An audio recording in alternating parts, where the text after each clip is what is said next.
It's your mother-in-law calling. Hello. I'm smugly sitting here boasting about what a good mother-in-law I am, but I think that I think that the only way to do it is just to put you on the spot and ask you to give me a grade and how I am as a mother-in-law. Oh my gosh.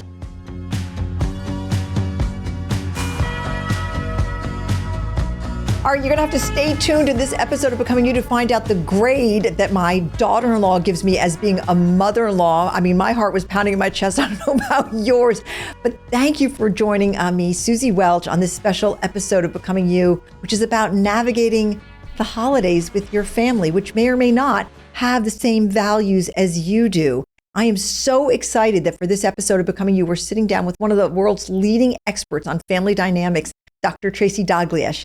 This is such a great episode. Stay with us for the next 25, 30 minutes as we talk about family and holidays. I'm so happy to have you with us, Tracy, so that we can talk about navigating different values with family during the holidays. Welcome to Becoming You. Thank you so much, Suzy. And I think our work really overlaps in such a beautiful way in the sense of helping people live aligned with what matters most to them. Well, first they have to know what matters most to them, right? And I think you find that too. One of the first premises of your work is get with your family and figure out what your values are. I want to recommend they all use the values bridge to do that, but there's other ways to do it, and you recommend a good way to do it. And I think that values are what we clash into when we go home, and we can't understand why it is in the first 15 minutes we're in a fight with our mother-in-law. Mm-hmm. How would I know if I was a good mother-in-law? You would be able to see the couple as a we, and you encourage them to turn to each other. You would not take their boundaries, desires, and wishes personal as an offense to you or how much they love you.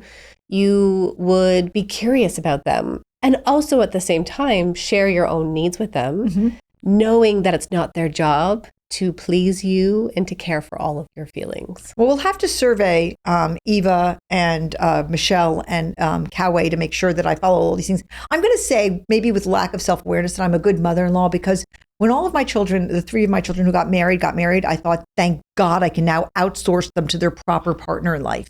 I mean, I feel like I was their partner until they were then launched into their now family of origin, which is their family of choice, right? This new coupledom. So I hope I do those things. All right, let's. I hope I'm a good mother-in-law. Well, I think I am. Let's just find out. This is going to be a total surprise to them. I hope this doesn't backfire on me big time. It's your mother-in-law calling.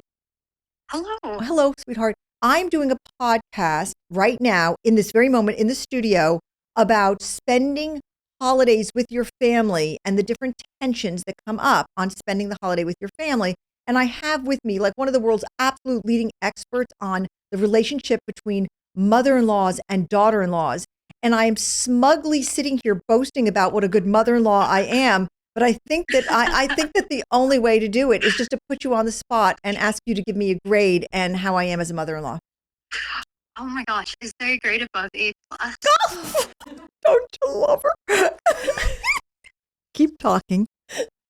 No, oh my gosh. I feel like I won the lottery in terms of in-laws. Okay. Suzy's incredible. All right. Well, I love you very much, and I'm going to cry because you're the best daughter-in-law. We've known each other a very long time, Eva.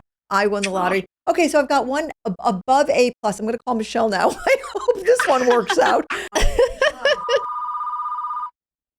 Hello. Hi, Michelle. It's Mom. How are you? I'm good. How are you? I have a quick question for you. Look, Michelle, and you don't have to play along, but I have this question for you. And I thought, you know what? I'm just going to call Michelle and ask her if I'm a good mother-in-law. You're an incredible mother-in-law. Okay, look at this. I'm 2 for 2. I also did this to poor Eva. Thank you, Michelle. You're the greatest daughter-in-law, and you are the best team I've ever seen, you and Roscoe together. I'm the most blessed person in the world. So thank you very much. I feel so overwhelmingly grateful to be a part of your family. Have you for a mother-in-law. Well, so. We are family. All right. I love you, sweetheart. I'll talk to you later. Love you. Okay, bye. Bye. Oh, goodness. All right. I have been proven. I have been proven to be a good mother. Thank God. It's so beautiful. What a luck. Even as parents, we never give up that desire to know that I'm still some kind of figure in your life. Yeah. And so for many parents, when they see their sons specifically or their daughters, they're off living their own life, they start to feel insecure and wonder, What's my role? Is there something wrong with me? When I saw my sons go off into the sunset with their wives, I wept from joy. I was like, I have worked so hard to raise these young men, and they're fine young men. Thank God there's someone else's problem now. Am I weird? You are what we would describe as someone who's created healthy individuation and separation and autonomy. And that is our goal as parents. Yeah. And of course, I know in individualistic cultures that it can feel overemphasized. And yet at the same time, our children aren't ours to own. Yeah. Our job is to help them separate. Yeah. So that just because God, I yes. believe in prioritizing Christmas Day on X day or Thanksgiving has to be celebrated on this day, someone else might not. And that's okay. I can hold those two truths. Well, this is the whole thing. Is it that's okay? Like, why must we judge each other? I mean, I think that I was actually, now that I'm going back in time, I think at the beginning of Roscoe and Michelle's marriage, this is my oldest son and his magnificent wife, Michelle. At the beginning, I was a little bit put off that I couldn't talk to him alone anymore. Because once she came into the picture, she was like, if you're going to have a conversation with me, with him, have it with me there. And I remember kind of missing talking to him alone because that was my guy. You know, he was my big boy. Of course. And then in time, I got used to it. And now I never text them separately. Like sometimes I'll text her and say, what size shoe does Lyriel wear now? But I would never text him separately. I always put them on together. So I guess, to be honest, there was a little bit of observing that she was the new sheriff in town. And I had to do some letting go. But it wasn't hard. I mean, I was very happy to. My second son has been with his wife since they were 14 years old. So I think I kind of said sayonara to him years and years ago. And you had to welcome her in early, though. I loved her so much. She's so smart. I mean, she's so smart. I remember when she was 15 years old, we were all in the museum together, and I would send the kids off to go find go find an Annunciation and come back here in 15 minutes and tell us why it's the best one in the museum and these other strange games. And so I would do that.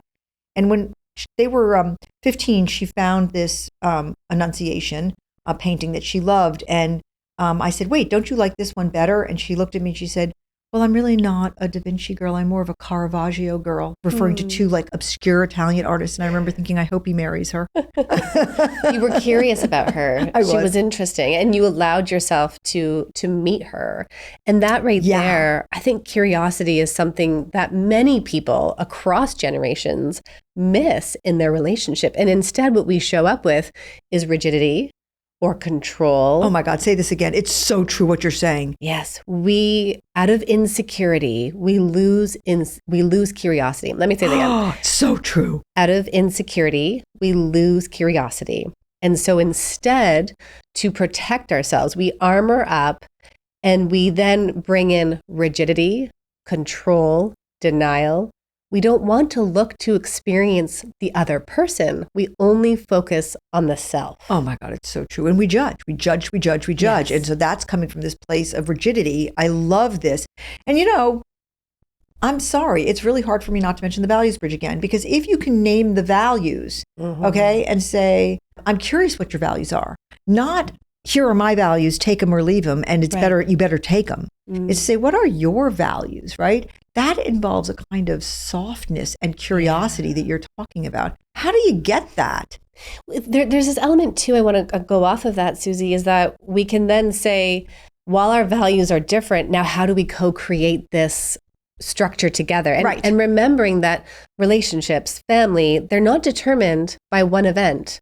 Right? With the holidays coming up, so many people narrowly define their relationship with this one thing instead of seeing relationships are defined over the course of a year. So they defining by, when you say that, you're saying they're defining them by the one thing, like Christmas Day, right? Okay, the dinner that we've hosted. Right. It's all going to happen around that day, right? Okay. And when it doesn't, then somebody is labeled as the bad one. Yeah. And often it's the daughter-in-law who is coming in and changing patterns. And I hear from so many clients, daughters-in-law are scapegoated. Mothers-in-law will say things like, my son never did these things until she came along. Because of course, when we are struggling with information, what's the first thing we do? We blame, we externalize, we put it on somebody else, rather than, again, using something like the values bridge, bringing it inward and saying, how is it that I'm experiencing this? Right. What matters to me and what matters to them? Right. Look, you got to let them have their marriage. So the holidays bring up all this stuff. They bring up different values, which people have no language about. They bring up people sort of using the holiday as the defining moment, right? This is why it gets so stressful, right? And then the stress comes out often in the marriage, right? The mother-in-law and the daughter-in-law don't have the fight. The husband and the wife have the fight. I mean, that happens a lot, right? They go home and the husband's put, or typically in this very awkward position of like, am I siding with my mom or my wife here? Which women, who do I please? I look left and there's my mother who was at my soccer game when I got my first goal, who launched me at college. Right. And then I look right and here's the person I go to bed with. Here's maybe the mother to my children. Right. Who am I trying to keep happy? Oh. And of course, and I don't want to broad stroke, but we do know that men tend to be more problem solvers and fixers, and they want to keep everybody happy because that helps them to feel like they're enough. If I can problem solve. But they can't sometimes. I mean, and then they try to keep everybody happy. They end up lying to both sides of the equation, and everybody goes ricocheting around, and families blow up over it. Here's a common example. I see men go to mom and talk only about what she wants to hear.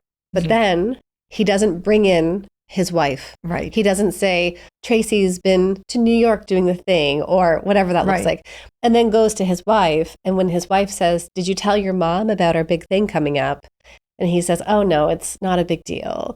Or when she says, your mom's been criticizing my parenting again, or she came over and was talking about politics. You know how I feel about talking about politics. Right. And then husband says, it's not that big of a deal. Right. Paper cut. Right. That's just mom, paper cut, and validation over and over again. And that's the sticking piece between couples, because the truth is he does not experience his mother the same way she will. And that's okay. We don't need to have the same experience, but we need alignment and validation. Yeah. And that's really where step 3 of my vault method helps couples. Walk us through your method. Step 1 is find your values. Yeah, so there's 5 steps in the vault method, and it came from this imagery of having a vault, that it's a solid structure for a couple. So then you can invite people into your life. And V stands for values. That's the first step. Step 2 is aspirations. Yes, we highly, here at Becoming You Universe, we highly applaud the values part of this process. Oh, yes. Okay. And there's a reason why, because so many people come to me in my therapy room saying, please help my husband set this boundary with his mother. There's a reason we don't start with boundaries. If we start with boundaries, people get defensive. They get their backs up. They don't understand why their wife or partner needs a boundary. That's where the values comes in. Step 2 is aspirations. How do we go from 35,000 feet in the air to actually Sunday night when mom wants us to go for dinner every Sunday night? Yeah. So what do we want that to look like? Step 3 is understanding your triangle. There's a triangle at play. There's lots of triangles in our lives. Right. And why do we bring in the third person? We do that to alleviate stress, anxiety, and not being able to navigate problems. And this helps couples to really see that triangle, step out of it, and do something different. Step 4, limits and boundaries. Here, I'm going to help couples really get on the same team so that you don't have one person saying, you need to do this, and the other person saying, whoa, whoa, whoa, that's my mom. Step 5 is taking action. This is all about how do we actually show up at the holiday dinner. And I use my 3 A's in that step, which is we're going to anticipate, we'll then act, and then finally we'll adjust. Bringing out acronyms, I often talk about the 3 Ds, that there's 3 ways to live. The first is by default, where you just react. That is when people land in your office. Then there's the second D, which is deliberation, which is when you start to try to bring some sense and intentionality. And then the third D is living by design. And that's what you're talking about, is you've got to be able to have a system that makes this all work. And you actually said something that brought back such a joyful memory to my heart. I just have to share it. So Roscoe and Michelle have 2 children. And of course, when you have 2 young children, he works full time. And there are days where it's an ultimate, S show. And because somebody's sick, another person throws up, then something goes poorly at work and so forth. And I was up visiting them in Maine. And it was really getting intense. And one of the kids was really melting down. And I was in the back seat of the car with one of the kids. And I saw them. It was really one of these horrible moments where you could snap at your partner. And they looked at each other and they said to each other, same team. They said it at the same time. And then they fist bumped. Yes. Thought I was going to cry. And when I told it later to some friends, they were like, that's so cringe. And I was like, there's nothing cringe about it. They look at each other and say, same team when things are going poorly. I had a poor, terrible first marriage, but a very happy second marriage. And I think that in my happy marriage, we didn't say same team, but we certainly lived same team. And that's the whole point. And like, you don't have to have the exact same values to be on the same team, correct? Oh, yes. This is just so joyful to hear another couple doing this, because in those moments, especially when your nervous system gets overwhelmed and you're going to start reacting to things, it's so easy to then look to your partner. Here's how I hear it with couples. She looks over at him and says, if you just packed the snacks, they wouldn't be melting down the back. And then he says, well, how am I supposed to know what to do? And then they spiral into their negative communication pattern, which leads them to not feel heard, seen. And to be the we, because couples end up doing the you versus me, rather than we versus the problem. The problem in that moment is the kids are melting down. We're together. We're on the same team. And they just did that by this symbol of fist bumping. And that was cool. Oh, don't you love them? A question for you. Can you have different values and be on the same team? Absolutely. Okay. And it's interesting because I think about how many couples come to me around the issue of politics, where that can even stretch people. And it's often, I think of a painting where someone comes to me and says, I love this person, and yet there's this value of theirs that I struggle with. It's not the same as mine. And I think of it like a painting as you bought this beautiful painting, it arrives in your home and you hang it up, and then you notice this red dot slightly to the right. Ugh, don't really love that part of the painting. So you leave the room, you come back in, and the first thing you notice in the painting is the red dot. What does your brain do? Our minds will continue to focus on that. And then it becomes the negative story we tell ourselves. We just focus on the one thing we don't like. Yes. And in some ways, then we lose focusing on the whole person and who they are and why we chose them. So values don't need to be exactly aligned, but you do need to have understanding that you're two different people. I think that I have two experiences with this recently. One is when my daughter and her then fiance did their values bridge together, and then I was working and I was trying to work, and they were like, Mom, we just did the values bridge. Come on in and like read our results with us. And I was like, please God, please God, please God. And as I was walking towards them, my daughter looked up at me and she said, is it weird when two people have the exact same top values? And I was like, it's not weird. It's the best news I've ever gotten, right? They had the exact same. Now look, they had some different values and they had some different authenticity gaps, in that she's much more living her value of radius, the desire to change the world, than he is. And he needs to close that gap. But they had the same values. But then what happened, not too long after that, a couple that I know really, really well got engaged, and they asked me to do a comparison of their values, and they had none of the same values.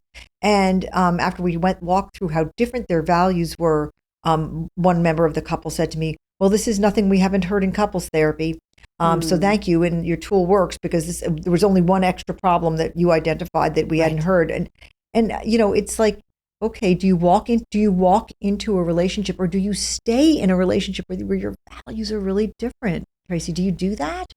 Only you can decide. That's the classic psychologist response of, it depends. Okay. It depends on what your needs are. It depends on how you can negotiate and come to the table with it. And so if one person's value is the belovedness that you and I had talked about, if that's high versus on one of the other ones, it all comes into negotiation. Yes. And do you want to negotiate on that value? I mean, if it's your number one value is belovedness, and your partner has belovedness, which is the value of romantic love at the bottom, the one thing you shouldn't do is not talk about it. Yes. Right. So let's talk about this in family systems. We've talked about couples. What if your family just has really different values than you? What if they value all stuff that you just don't value at all? Okay. I mean, there's so many different examples of it. They could value achievement. They could value work centrism. They could value affluence. And you could walk in the door valuing eudaimonia and belonging. Can you happily exist during the holidays or not in a family where you don't share the values? This one really depends on what your expectations are. Okay. Do you show up in the home expecting them to meet you at that? Or are you realistic in what they can offer you? Can you sit at the table knowing that they're there for 2 hours, that this is what you do for the holidays? You all come together because family does matter. Right. And you find the areas that do feel good. But we have to make sure we're not bringing in those old wounds. Yeah. In the book, I talk about 10 different inner child wounds that we have. And let's use this as an example. If you are a peacemaker and you show up in the home and you then bring that role back onto yourself, and you're trying to keep the peace, and a sibling has a different value than mom and dad, and then it's at the table, and you enter into that role, that's not going to feel good for you. Right. When you're outside of the home, outside of family time. Right. Yeah. What's another childhood wound that you bring into Another one, the golden child. Tell me about it. The golden child feeling like they always have to achieve and accomplish. Yeah, right. There's also the caregiver, always caring for everybody else. Right. And those are strategies that we learned as kids to and then stay you go connected. Back into the house, you take that role on again.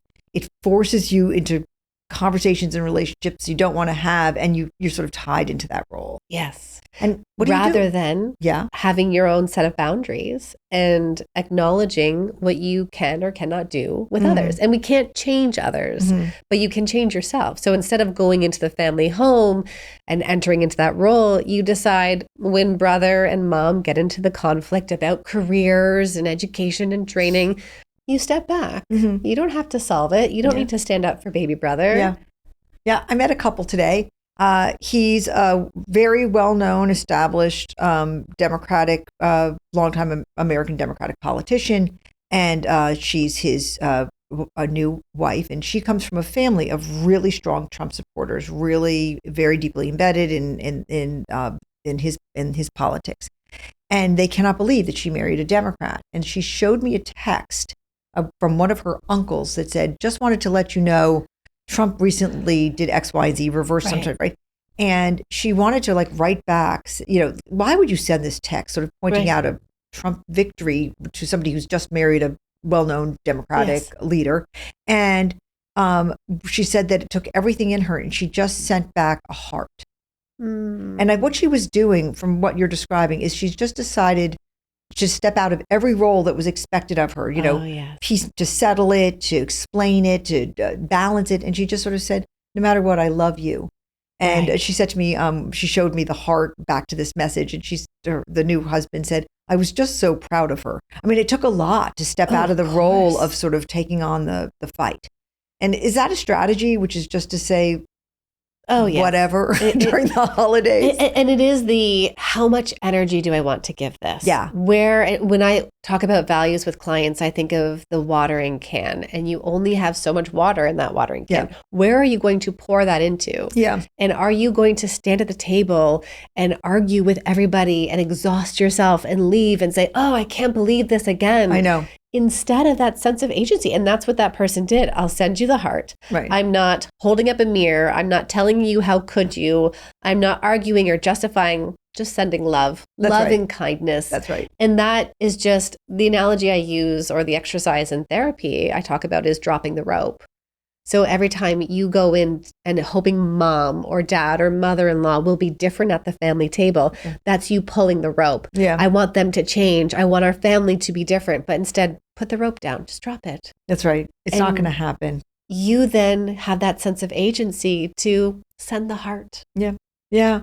I love that image. I love that image, sending the heart. I think it makes me think of how, how sometimes your kids will remind you of something you did wrong when they were 12 years old. Do you remember the time you embarrassed me in front of Sally or whatever? They bring it up. And when they got to be a little bit older, I said, at age 21, amnesty for all parents. Okay, you're 21. Your parents tried as hard as they could. Let it go, whatever they did when you were 12. And look, I'm not talking about cases of egregious abuse or when a parent has really done something that you have to. There are definitely cases where a parent has been so hurtful or that you have to step away from the relationship. I acknowledge that. I've seen it. But, amnesty, put the rope down and just say, and I think maybe if we go into this holiday season, with the rope down and the heart, sending the heart, basically walk and pushing that heart button on your phone, that's the way to get through, because you can't talk somebody out of their values. No. And when we think about what's most important to us, love and belonging, do I matter? Am I enough? If every parent could see their child coming to them as a bridge, as an offering, and what do we do when they come to us? We say, I see you. I did my best, and that memory is painful for you. And if I could go back now knowing what I know, I would do it differently. That's right. That's all we need to hear. We're not going to rewrite history. And at the same time, when we show up with defensiveness or with the denial strategies of saying that's not that's not how it happened. That's not a big I know. deal. You're too sensitive. Right. Again, we've turned down curiosity and we've lost connection. And connection says, I see you. You matter to me. Your experience matters to me. And while I didn't get it perfect, which no parents get it perfect, Oh, please. Right. then we can say, thank you for coming to me with this story and memory that you had in that moment. I think there's so much overlap in our work, but the great overlap is the curiosity part. I mean, there are a lot of other overlaps. I mean, I think we both want people to live very proactively when it comes to their family ecosystems, to have a strategy.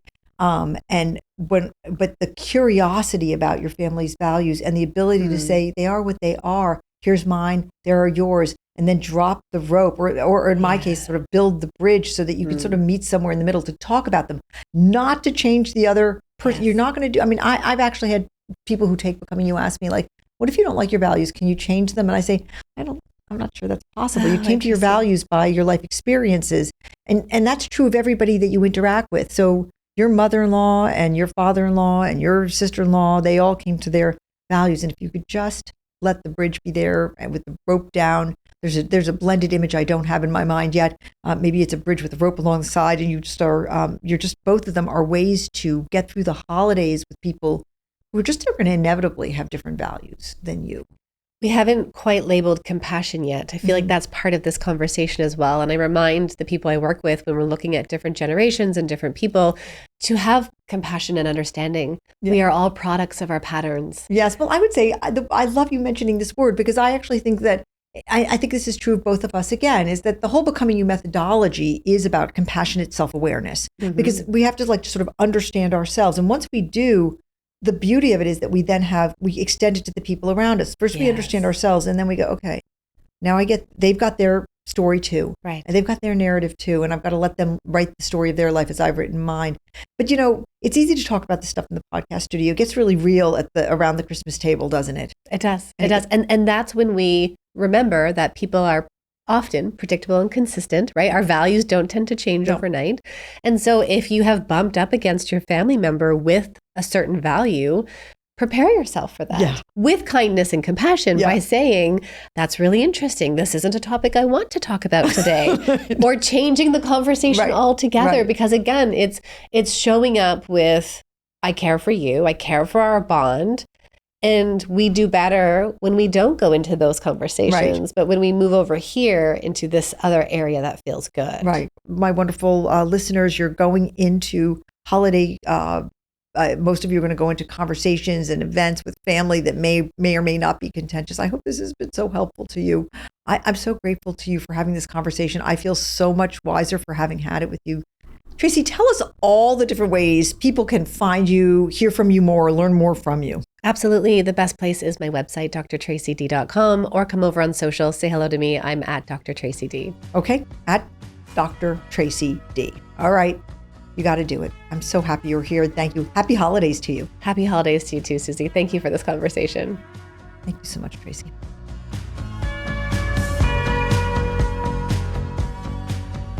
And this show is produced by the amazing and fabulous Mikey Robley, Eliza Zen, Issa Lampson, and Hallie Reiner.